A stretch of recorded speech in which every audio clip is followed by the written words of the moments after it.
திரைத்துறையில நீங்களும் இருந்துட்டு தான் இருக்கீங்க, இன்னமும் இருக்கிறீங்க. திரைத்துறையில மட்டும் ஏன் சார் இந்த மாதிரியான ஒரு விஷயங்கள் தொடர்ந்து குடும்பத்துக்குள்ள ஒரு நடிகர் இன்னொரு நடிகர் போய் குடும்பத்துல குழப்பத்தை உண்டு பண்றாங்க, இன்னொரு நடிகை அந்த குடும்பத்திலேயே சமாதானம் பேசி வைக்கிறேன்னு சொல்லிட்டு சண்டையாக்கி விட்டுட்டு போறாங்களே, இது நீங்க எப்படி பாக்குறீங்க? ஏன் அப்படி நடக்குது? இல்லைங்க, அதாவது இது அடுத்தவங்க உள்ளார பூந்தாங்க குழப்பத்தை உண்டு பண்ணிட்டாங்க அப்படின்னா நாம சரியா இருந்தோம்னா மற்றவங்க உள்ளூர் வருவாங்களா? இவங்கன்னே கிடையாது. நீங்கள் ஜெயம் ரவி அப்படிங்கிற விஷயத்தையே விட்டுடுங்க, புரியுதுங்களா? நம்ம வீட்டு கதவை தாப்பா போட்டு வச்சுருந்தோம்னா தெருவில் போகிற நாய் நம்ம வீட்டுக்குள்ளார வருமா? இப்போ நம்ம இப்படி பார்த்துக்கிட்டு இருந்தா கூட நீ பாடுறா அப்படின்னு இவங்க பாட்டுக்கு பண்ணிட்டு இருக்காங்க. 4 குடும்பத்தோட உட்காந்து பேசணும், அந்த ஒரு நல்ல நோக்கத்தோட தான் ஓபன் பண்ணாங்க. எல்லா குடும்பத்தோட தான் உட்காந்து பேசுறாங்க. யார் குடும்பம் தான் தெரியல. அதனால ஏன் ஒரு மனிதன் பஸ்ட் அவுட் ஆகி அழுகுறாரு? ஆமா, வந்தவளும் சரியில்லை, வாட்சவளும் சரியில்லை. அதுக்குதான் காரணம் சொல்றாங்களே, 3 எழுத்து நடிகை இட்லி நடிகை தான் காரணம். அவங்க குடும்பத்துல இவ்வளவு பெரிய பிரச்சனை வரதுக்கு அவங்க தான் காரணம். அவர் உட்காந்து தேம்பி அழுகுறாரு சார் பிரஸ் மீட்ல. நான் இடம் கொடுத்ததுனால தானே அது. நான் இடம் கொடுக்கலன்னா அது இல்லையா? ஆமா, அதெல்லாம் என்னத்த சொல்றது?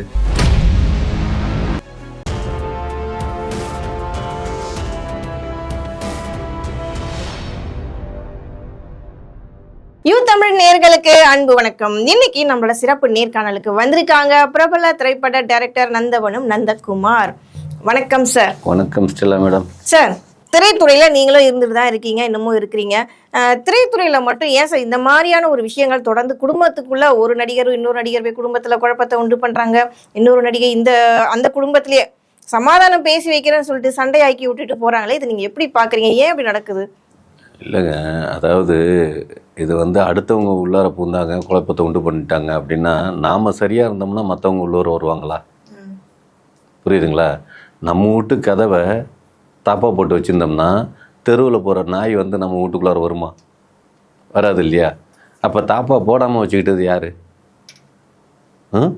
பேசிக்காக இந்த பிரச்சனைக்கு எல்லாத்துக்குமே காரணம் என்னென்னா, இன்றைக்கி இருக்கிற சமுதாயத்தில் சுய ஒழுக்கம் இல்லை. இவங்கன்னே கிடையாது. நீங்கள் ஜெயம் ரவி அப்படிங்கிற விஷயத்தையே விட்டுடுங்க.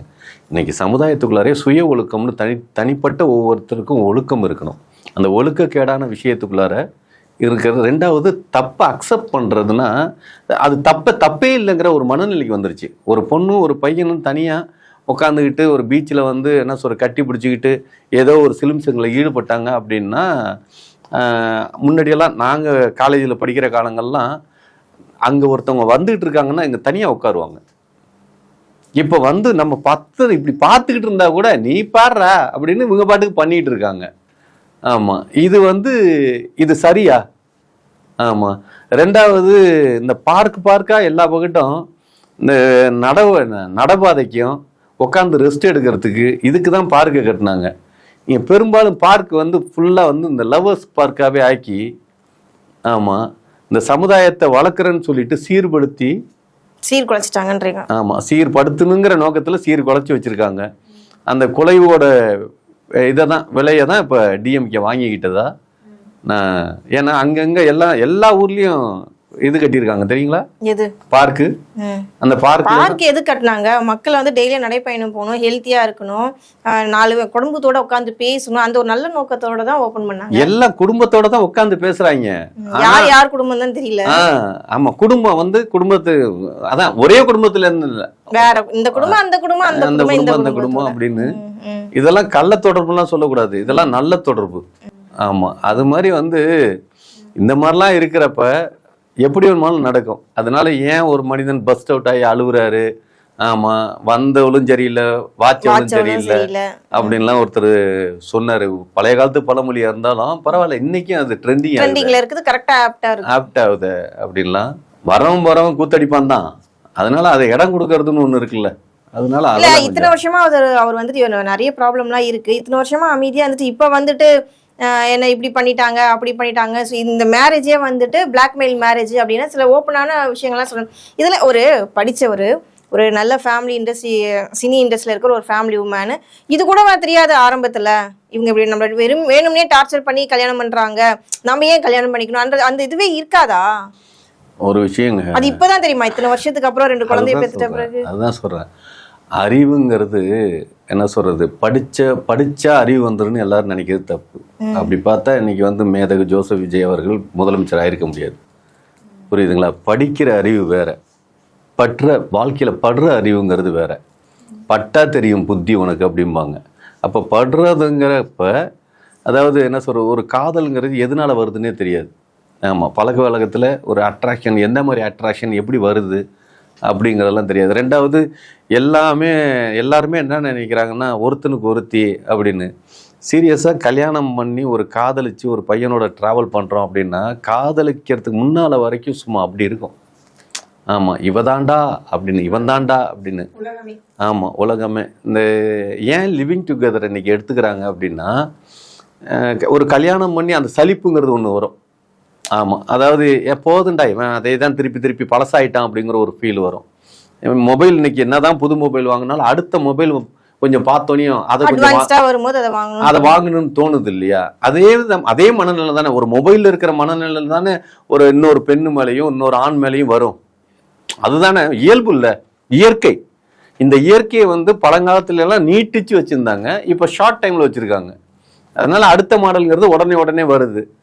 அழகா இல்லைங்கிறவங்களுக்கே ஆப்பர்ச்சுனிட்டிஸ் உடனே கிடைக்குதுங்கிறப்ப இவங்கெல்லாம் அழகு. புரியுதுங்களா? ஜெயம் ரவி சொல்லவா வேணும், எவ்வளோ அழகா இருக்காரு. ஆமா, அவருக்குன்னு தனி ஒரு கிரஷ் மெட்டீரியலே இருக்கே. புரியுதுங்களா? பயங்கர கிரஷா இருக்கு. ஆமா, இதான் இப்ப இன்னைக்கு வந்து மேதகு ஜோசப் விஜய் வந்து நாங்க அண்ணாவா இருக்க, ஏன் தேவைப்பட்டா பொண்டாட்டிய கூட இருப்போம் அப்படி. என்னங்க சிரிக்கிறீங்க? சொல்லுங்க. அவர் மேல இருக்கிற கரிஸ்மாங்க, அவர் மேல இருக்கிற ஒரு கரிஸ்மா. சரி சொல்லுங்க. ஆமாங்க, ஏன் தியாகராஜ பகவான் அந்த காலத்துல நடந்து வந்தாருன்னா வீட்டுல இருக்கிற கற்பு கரசி, ஆமா, அவரு கூட ஒரு புள்ளைய பெத்துக்க கூடாதான்னு ஆசைப்படுவாங்களாம். அவர் மாதிரி ஒரு புள்ள நமக்கு வரக்கூடாதா அப்படின்னு. அந்த மாதிரி இப்ப விஜய் மாதிரி புள்ள நமக்கு வரக்கூடாதா? ஏன் சார் நீங்க அவ்வளவு தூரம் போயிட்டீங்க? நம்ம எம்ஜிஆர் மறைந்த முதல்வர், அவரை பாக்குறது கூட நிறைய அந்த காலத்துல சொல்லியிருக்காங்க. இல்ல, அவர்கிட்ட என்னன்னா அழகு எல்லாம், ஐயோ கலரு அழகு எல்லாமே இருந்தாலும் அவர் புள்ள பத்துக்க தகுதி இல்லாதவர். புரியுதுங்களா? அந்த தகுதியை அவர் இழந்துட்டாரு. அதனால அவர்கிட்ட புள்ள வேணும்னு யாரும் நினைக்கல. அந்த மாதிரி யாருமே நினைக்கல. அவரை பார்க்கும்போது ஒரு கிரேஸ் எல்லாருக்கும் உண்டாயிருக்கு. கிரேஸ் தான் இருந்த வந்து புள்ள பத்துக்கிற அளவுக்கு நினைக்கல. ஆனா விஜய்கிட்ட அப்படி கிடையாது. மேதகு ஜோசப் விஜய்கிட்ட அப்படி கிடையாது. புள்ள பத்துக்கலாங்கிற இடத்துல தான் ஒரு ஃபீல் இருக்கு. அதுக்கு த்ரிஷா ஒத்துக்கணுமே. த்ரிஷா ஒத்துக்கணுமா? ஹலோ, எல்லாரும் போயிட முடியுமா விஜய் கிட்ட? கனவுல வேணா எல்லாரும் வாழ்ந்துட்டு போலாம். நிஜத்துல வந்து அவங்களுக்குன்னு ஒருத்தவங்க இருக்காங்கல்ல, அதை எப்படி விட்டு கொடுப்பாங்க? எது அவங்களுக்குன்னு? அவங்க தானே, அவங்க தான். சங்கீதா கூட கிடையாது இப்போ. அப்ப வந்து 26 சிஎம் 31 பிஎம் 31ல பிஎம் இங்க அவங்க அவர் அங்க பிஎம் இருக்கிறப்ப இங்க சிஎம் இருக்கிறது யாரு? திரிஷா. உங்க அண்ணி. எங்க அண்ணி இல்ல, நம்ம அண்ணி. நம்ம அண்ணி திரிஷா. ஆமா, நம்ம அண்ணி விளங்கிறோம். அவங்க தான் சொன்னாங்க ஒரு இன்டர்வியூல ஒரு 10 வருஷத்துக்கு முன்னாடி, அடுத்து என்னங்க பண்ணா சிஎம் தாங்க, நான் தமிழ்நாட்டோட சிஎம் ஆக போறேன்னு சொன்னவங்க தானே திரிஷா. ஒரு விஷயம், அவங்க 10 வருஷத்துக்கு முன்னால சொன்னது இப்ப எவ்வளவோ பேர் இந்த சோசியக்காரெல்லாம் சொல்றாங்கல்ல, நான் தான் வந்து சிஎம்னு விஜய வந்து முத சிஎம்னு சொன்னேன் சோசியக்காரன். ஆனா நான் வந்து குறி சொன்னேன். வெரி பிகினிங்ல தமிழ் சினிமாவிலன்னு இல்லை, இந்த உலகத்திலேயே முத யூடியூப்ல இருக்கு. முத மேதகு ஜோசப் விஜய் அவர்கள் சிஎம் ஆவாரு, அதுக்கப்புறம் பிஎம் ஆவாரு, அதுக்கப்புறம் இல்லங்க அதுக்கப்புறம் அமெரிக்க பிரசிடென்ட் ஆவாருங்கிறது நான் தான் சொல்லியிருக்கேன். இதை இன்னைக்கு அந்த ரத்தன் பண்ணிட்டு என்கிட்ட இருந்து காப்பி அடிச்சு அவன் சொல்லிட்டு இருக்கான். நீங்க காப்பி ரைட்ஸ் கேளுங்க சார். சீரியஸா நான் சொன்ன விஷயத்தை அவன் சொல்லிட்டு இருக்காங்க. அதாவது நான் வந்து 26 சிஎம் சொன்னேன், அதுக்கப்புறம் பிஎம் சொல்லியிருக்கேன், 31ல பிஎம், அதுக்கப்புறம் அமெரிக்க பிரசிடென்ட் நான் சொல்லியிருக்கேன். அவன் வந்து என்ன சொல்றான்னா அமெரிக்க பிரசிடென்ட்டையும் இவர் சைனா பிரசிடென்ட் 2 பேத்துக்கு நடுவரா இருந்து வேலை பார்ப்பாராம் அப்படின்னு. என்னையா அப்ப குறி பெருசா ஜாதகம் பெருசான்னா? குறிதான் பெருசு. நாம வந்து சாமி கிட்ட வேண்டி ஒரு குறிய சொன்னோம், அந்த குறி பிரகாரம் இப்ப நடக்குது. சார் இதுதான் சார் கரெக்டான டைம். இப்ப போய் நீங்க நம்ம முதல்வர்கிட்ட சொல்லுங்க, சார் முத நான் தான் உங்களை கணிச்சு சொன்னேன், எனக்கு ஒரு பதவி கொடுங்கன்னு போய் கேளுங்க சார், உங்களுக்கு உரிமை இருக்கு. நீங்க தான் சொல்லிருக்கீங்க அவர் சிஎம் ஆகணும்னு. ஒரு விஷயம், உங்களை காப்பி அடிச்சுட்டார் சார் அந்த ரத்தன் பண்டிட்டு. அதான் யாரு? முதலமைச்சர் கிட்ட போய் நான் தான் உங்களுக்கு ஜோசியம் பார்த்தேன்னு அவரு மேதகு ஜோசப் விஜய் வந்து ஈஸியா பாத்திரலாங்கிறீங்க. அவர் நடிகனா இருக்கிறப்பவே நம்ம போய் எப்படி எல்லாம் இந்த இப்ப அஜித்தான் ஒண்ணு கார்ல தாவுச்சுல்ல, இந்த மாதிரி தாவன காரணம் அந்த மாதிரிலாம் கார்ல தாவன கதையெல்லாம் இருக்குது நமக்கு. புரியுதுங்களா? ஒரு சினிமா அவங்க சார்ந்த துறையில இருக்கிற நம்மளையே அவங்க சந்திக்க விரும்பாத மனிதர்களா தான் நாம இருந்திருக்கோம். புரியுதுங்களா? இன்னைக்கு இவ்வளவு தூரம் பேசுறோம் அப்படின்னா சும்மா கிடையாது. ஆமா, நாங்களும் பட்டு தெளிஞ்சு வந்திருக்கோங்கிறதுனாலதான். ஆமா, அவங்க பாத்துக்கலாம் அப்படின்னா நம்மளும் பாத்துக்கலாம். நீங்க சினிமாக்காரா போனீங்கன்னா பார்க்க முடியாது. நீங்க ஒரு ஜோசிக்காரா உள்ள போய் பாருங்க, நிச்சயமா ஒரு அப்பாயின்மெண்ட் கொடுப்பாரு, உங்களை பாப்பாரு. சொல்ல முடியாது உங்க ராசி, நீங்க வேற ஒரு எம்எல்ஏவா இருக்கலாம், ஏதாவது ஒரு துறையில உங்களை போட்டு விடுவார். இப்ப நான் போயிட்டேன்னா திருச்சி கிழக்குல திரிஷாவா சீட்டு திரிஷாவுக்கா இல்ல எனக்கா? என்ன சார் திரிஷா கூட போய் நீங்க போட்டி போடுறீங்க? அப்ப பாத்தீங்களா? அப்ப இல்ல இல்லாத ஒரு இடத்துக்கு நம்ம திரிஷா கூட போட்டி போடாதீங்க. திரிஷா கூட போட்டி போடலங்க, குடுத்துருவாங்க, உடனே போனா குடுத்துருவாங்க. இப்ப அடுத்த எம்எல்ஏ வேகன்ட் யாருக்கு? யாரையாவது தூக்கிட்டு உங்களை உட்கார வைப்பாரு. என்ன இப்போ யார தூக்கிட்டு எப்படி உட்கார வைப்பீங்க? ஏன்னா நீங்க ஜோசியம் சொல்லிருக்கீங்க. ஜோசியம் தான் சொன்ன ஜோலியே வேலைக்கு தூக்கி போட்டாங்களே.